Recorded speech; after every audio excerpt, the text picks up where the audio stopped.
Sebenarnya ketika anak kita usia 2 tahun, 3 tahun kok masih belum bisa berbicara lancar, mengucapkan kalimat 3, 4, 5 kalimat itu masih belum bisa lancar, itu harusnya kita sebagai orang tua sudah mulai aware. Barangkali ada sesuatu dengan anak saya, bukan berarti ini anak saya mengalami sesuatu tanda kutip ya gangguan yang tertentu. Jadi bisa kita katakan ketika anak usia 3 tahun tapi dia belum bisa berbicara dengan lancar, itu bisa kita sebut dia mengalami keterlambatan berbicara. Jadi belum tentu autis ya, tapi memang ketika anak autis itu ya nanti bisa dipastikan kalau autis ya akan mengalami gangguan bicara juga. Nah, gangguan bicara di sini biasanya kita juga akan observasi anak, kita akan lihat anak dulu. Selama misalnya ada penyebabnya diantaranya dari dalam, misalnya ya selama anak ini tidak ada gangguan secara fisik, misalnya otot lidahnya itu pendek, jadi gangguan fungsi gerak lidahnya itu pendek, atau dia mengalami gangguan pendengaran, nah itu insya Allah masih bisa kita perbaiki. Tapi kalau memang anak ini ada gangguan pendengaran atau memang qadarullah otot lidahnya itu pendek, nah ini kita mungkin bisa optimalkan semaksimal yang bisa anak ini.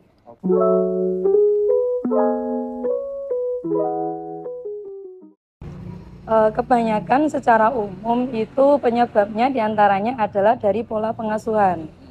Nah, misalnya seperti ini, ketika anak ini biasanya ya usia dari 1 sampai 3 tahun, barangkali kan dia ada pengasuh yang biasanya membersamai. Barangkali dia kurang diajak ngomong. Jadi ternyata anak-anak kita walaupun dia masih kecil itu perlu untuk kita ajak bicara. Ya sebatas yang anak bisa ya. Dan tentunya kalau yang mengasuh itu diam saja, jadi anak ini ketika mau minta sesuatu, dia akan lebih banyak menggunakan bahasa tubuh. Misalnya mau minta tolong ya pegang, cuman menyodorkan botol minum atau apa gitu ya.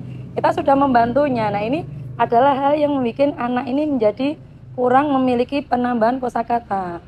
Jadi salah satunya yang pertama tadi pengasuhan. 1, kurang diajak ngomong. Kedua adalah di tahapan perubahan tekstur makanannya. Jadi seperti kita tahu bahwa anak-anak kita dari sejak lepas ASI dia masuk ke MPASI itu akan mengalami perubahan tekstur makanan secara bertahap.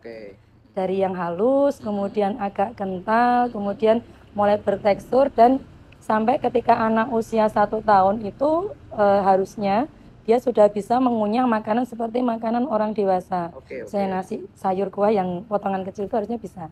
Nah, keterlambatan perubahan tekstur ini itu mengakibatkan kelenturan otot di lidah ini juga terkendala, mengalami gangguan. Jadinya anak terbiasa istilahnya itu lidahnya kurang lentur ya untuk berbicara karena banyak sekali kata-kata, huruf, vokal itu yang memerlukan kelenturan lidah untuk pengucapannya. Penyebab yang lain antara lain adalah terlalu banyak screen time. Nah, jadi banyak sekali anak-anak kita usia 1 tahun, jadi bahkan anak di bawah 3 tahun itu justru dia lebih banyak nyaman dengan gadget, ditemani gadget. Nah, kita tahu gadget ini hanya satu arah saja dan anak usia di 1000 tahun usia pertama anak lahir itu perkembangan otaknya kan akan sangat luar biasa. Jadi apapun yang dia terima itu akan dia serap semaksimal yang dia bisa, itu akan optimal. Nah ketika anak mendapati sesuatu ya, apa yang ada dari gadget, apa yang dia tonton akan mengimitasi apa yang dia terima. Misalnya dari perkataan gitu ya. Sebagai contoh, saya pernah punya siswa, anak ini usia 4 tahun, dia menyebutkan namanya sendiri belum bisa jelas. Kemudian ketika diajak berbicara itu dia bahasanya masih seperti bayi yang babbling. Jadi cucu seperti itu gitu. Ya, awal-awal itu saya juga pusing ya, ini anak bicara bahasa apa sih gitu. Tapi kita kemudian mencoba memahami, ternyata anak ini mencoba mengkomunikasikan kemauannya, tapi memang kosakatanya terbatas.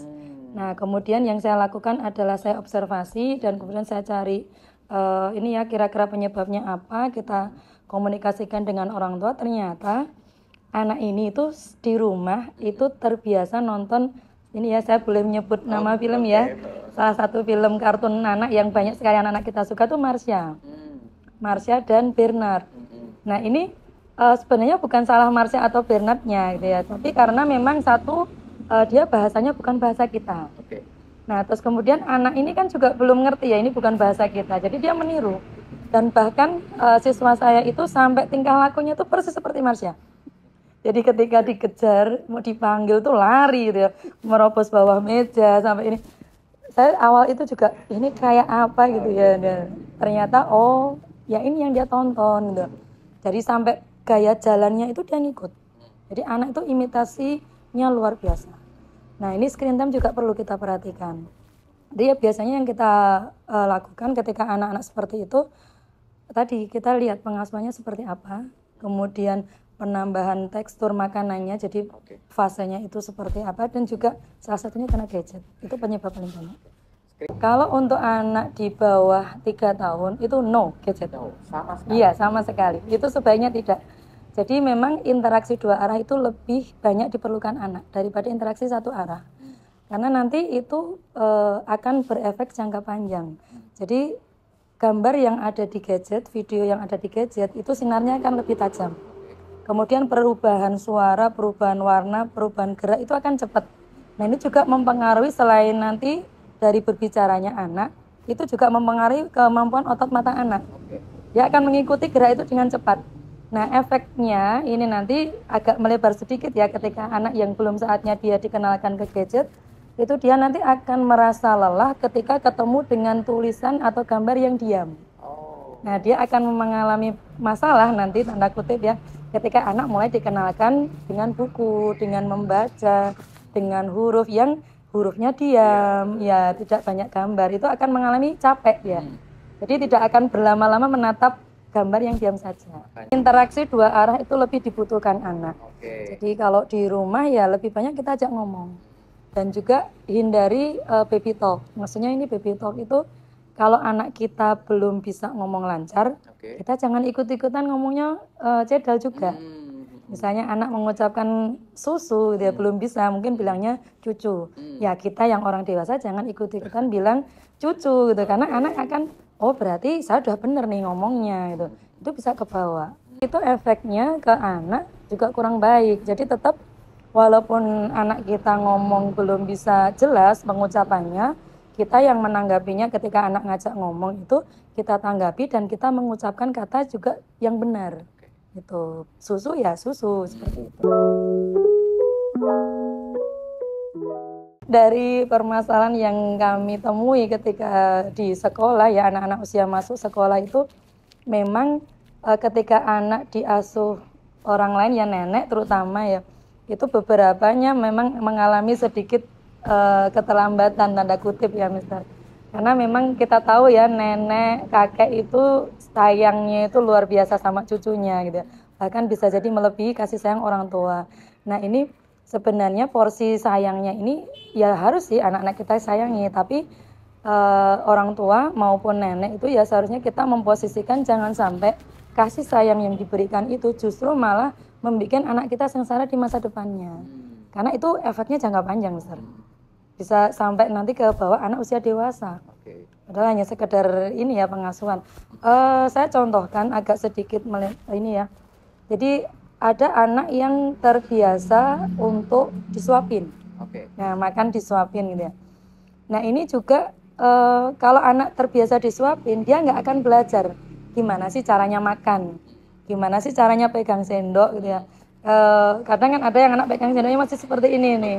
Nah padahal kita pegang sendok itu juga nanti ke belakangnya itu juga arahannya kita bagaimana anak memegang alat tulis. Itu ada kaitannya, ada hubungannya. Jadi kalau disuapin dia hilang nih, nggak dapat stimulasi itu. Gimana dia pegang sendoknya, kemudian bagaimana caranya dia memasukkan makanan ke mulut, dia harus mengunyah. Jadi ada effort dikit lah. Ya. Kalau disuapin itu anak nggak ada effort, makanan udah masuk ke mulut. Dan ini juga efeknya anak juga kurang punya ini semangat untuk oh aku harus begini nih mau bisa ini. Jadi effortnya anak kurang nanti. Ketika anak sudah mulai bisa memegang, jadi jemari anak sudah mulai memegang, dia sudah bisa pegang makanan. Itu sebenarnya sudah mulai bisa kita kenalkan anak pegang makanan. Karena ada fasenya di mana anak itu fase oral, apapun ya dipegang masuk ke mulut. Nah, di situ kita sudah bisa mulai memberikan mungkin makanan-makanan yang ini ya bisa dipegang anak dan aman. Itu bisa dimulai. Nah, ketika nanti itu bisa kita perhatikan dari perkembangan anak sih sebenarnya, Mister. Kalau kebiasaan disuapi, jadi kita nggak akan lihat itu, ke skip nanti. Tapi kalau anak diberikan mainan, dia nanti gimana dia megang mainannya itu kita bisa lihat dari situ. Dan ketika misalnya posisi kita makan, bisa jadi anak kita ajak makan bareng. Anak kita ajak makan bareng dan anak akan melihat orang tua, orang dewasa di sekitarnya bagaimana caranya makan. Misalnya, oh makan pakai tangan misalnya. Gimana sih ngambilnya itu? Dia akan melihat dan akan mengimitasinya. Oh kalau makan pakai sendok gimana megangnya? Ketika dia melihat contoh dari orang dewasa di sekitarnya, dia akan mengikuti. Walaupun di awal mungkin tumpah-tumpah, ya apa-apa, it's okay. Itu adalah proses yang dilewati anak. Umur 1,5 tahun, 1 tahun itu anak sudah mulai bisa pegang-pegang sendiri. Kadang yang MPASI itu ya anak sudah mulai ikut-ikutan pegang. Ya nggak apa-apa, kita beri kesempatan dia belajar. Jadi sebenarnya tidak ada usia ideal, harus usia kapan sih kita kenalkan sendok gitu ya. Jadi kita bisa mengikuti anak sudah mulai dia megang-megang itu bisa sudah kita mulai mengenalkan juga. Kadang orang tua yang nggak sabar ya. Ya ini permasalahannya itu kurang sabar ya. Kan kalau anak belajar makan itu biasanya kan belepotan. Iya benar. Makanan tumpah kemana-mana ya memang itu yang harus kita lewati. Nah di situ sebenarnya anak juga bisa kita ajarkan belajar lagi. Selesai makan, dirapikan, diberesin lagi, ambil tisu, dielap. Itu adalah pembelajaran lagi sebenarnya. Tapi kadang kitanya yang, aduh sudah mau ini gitu ya, nggak sabar. Kebanyakan orang tuanya atau kita yang mendampingi yang kurang sabar. Ini dia rangsangan stimulasi di jemari tangannya yang kurang. Jadi jemari tangan anak itu banyak sekali saraf-sarafnya. Kita nanti anak ketika semakin dewasa akan banyak kegiatan aktivitas yang membutuhkan gerakan tangan. Nah kalau gerakan tangannya kurang latihan itu juga efeknya dia terlambat. Harusnya dia sudah bisa tapi belum, dia masih harus distimulasi lagi. Jadi saya pernah punya siswa kelas B ya ini umurnya hampir 6 tahun ya 5 tahun itu pegang sendok makan sendiri belum bisa. Nah awalnya dia mintanya disuapin ya ini ketika di sekolahan ya saya upayakan, saya motivasi dia, saya kasih tahu caranya pegang sendok, kemudian saya bantu nasinya itu, saya kasih contoh ngambil nasinya seperti apa, kemudian bagaimana nasi dibawa sampai ke depan mulut, itu awalnya kita beri contoh, kita bantu. Sesudah itu kemudian anak kita biarkan, dia berusaha dan belajar. Ketika anak berhasil kita apresiasi, good job, hebat kamu mas, gitu. Jadi hebat bisa makan sendiri, sudah hebat. Awal itu banyak, sekarang anak itu ini motong tempe tahu pakai tangan itu nggak bisa. Padahal itu sesuatu yang lunak kan ya. Atau misalnya kalau nggak bisa pakai tangan kan bisa langsung digigit, diambil digigit. Ini inisiatifnya kurang. Kalau dia kelamaan disuapin itu inisiatifnya kurang. Lauknya besar, gimana harus masuk mulut nanti cukup seperti apa kan harus dipotong ukuran yang lebih kecil. Ya inisiatifnya kurang. Seperti itu. Jadi ketika anak kita sudah mulai babbling itu sebenarnya adalah sinyal awal anak mulai diajak komunikasi. Ya, jadi anak sudah mulai babbling, dia bergumam, itu adalah sinyal awal. Sering-sering ajak anak kita bicara. Itu yang pertama. Meskipun anak kita belum bisa ngomong gitu ya, belum bisa berbicara, masih babbling, sering-sering diajak ngomong. Ini mama, ini kakak, gitu kita kenalkan. Kemudian kita kenalkan nama benda-benda di sekitar anak, gitu ya. Misalnya makan pakai sendok ya, gitu. Ini sendok, ini piring. Jadi kita kenalkan, karena itu nanti akan menambah kosakata anak. Ya. Kemudian yang berikutnya yang bisa kita lakukan adalah tadi ya kalau penyebabnya ikuti tahapan perubahan tekstur makanan anak. Nah, ini jadi ketika anak jangan terlalu terlena di makanan halus terus. Karena lidah anak itu juga harus butuh latihan nih, biar lemes, biar bisa ngomong gitu ya anaknya. Bahkan ketika misalnya anak ini kok sudah 3-4 tahun kok masih belum bisa jelas nih ngomongnya, kita harus gimana nih? Nah ini salah satunya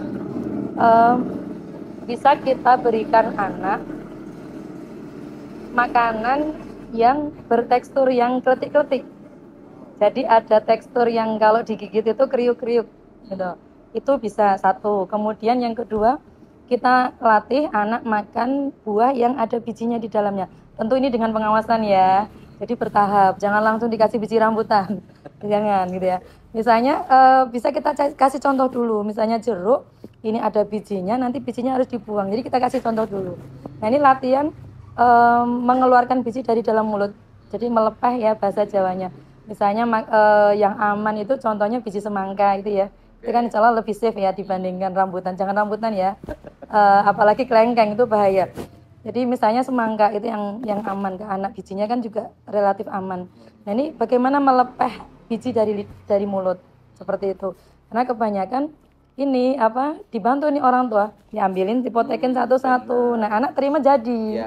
Nah dia nggak tahu nih effortnya gimana nih biar makan buahnya enak tapi bijinya nggak kemakan, dia kurang effort. Nah itu kemudian bisa kita kenalkan cara seperti itu.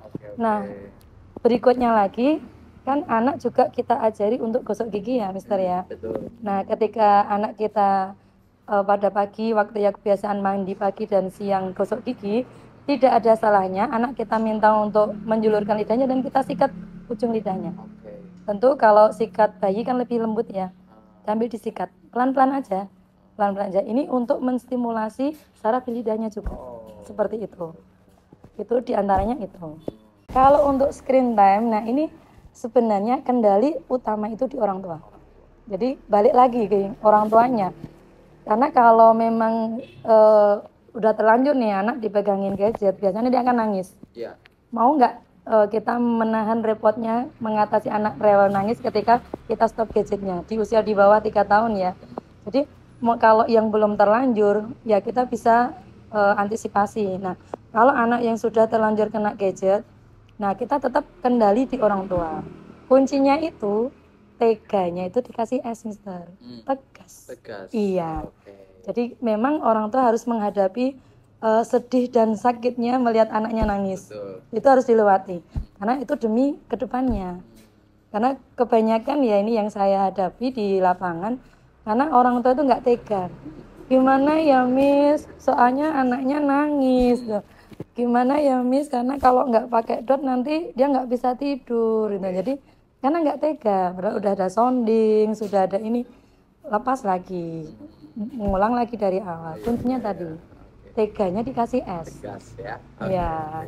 Pola asuh itu ya mau nggak mau tuh harus sama nenek gitu. Nggak ada orang lain yang ada di itu tuh harus seperti apa nih? Kalau memang kondisinya seperti itu, nah kita bisa mengkondisikan merangkul orang tua juga, orang tua kita juga. Tentu bukan berarti kita ini ya, mama itu nggak boleh begini, ini nggak bener gitu ya. Jadi misalnya dengan orang tua kita tentu bisa dikomunikasikan dan setiap rumah tangga pasti punya cara sendiri bagaimana berkomunikasi dengan orang tuanya. Jadi jangan kalau istilahnya itu bahasa Jawanya pasrah bongkoan. Udah anakku tak titipke, udah nanti jemput. Kita nggak tahu nih anak tadi hari ini ada perkembangan apa yang luar biasa, kita kan keskip orang tua. Jadi tetap kita harus pantau. Tadi ngapain aja, kita ajak ngomong. Tadi sama nenek bermain apa? Tadi sama nenek diajak kemana? Atau tadi waktu mama kerja di rumah ngapain sama nenek? Itu bisa kita pancing-pancing seperti itu. Dan untuk orang tua sebenarnya bisa kita rangkul. Untuk di awal kira-kira ya ayah bunda semuanya yang memiliki putra-putri usia 3 tahun, 4 tahun dan masih belum bisa berbicara lancar, yuk mari dicoba beberapa tips tadi ya. Sering-sering ajak anak kita bicara, kemudian batasi penggunaan gadget, terus kemudian ajak nih latih mengenal berbagai tekstur makanan. Ini salah satu cara yang murah meriah yang bisa kita lakukan di rumah. Seperti itu.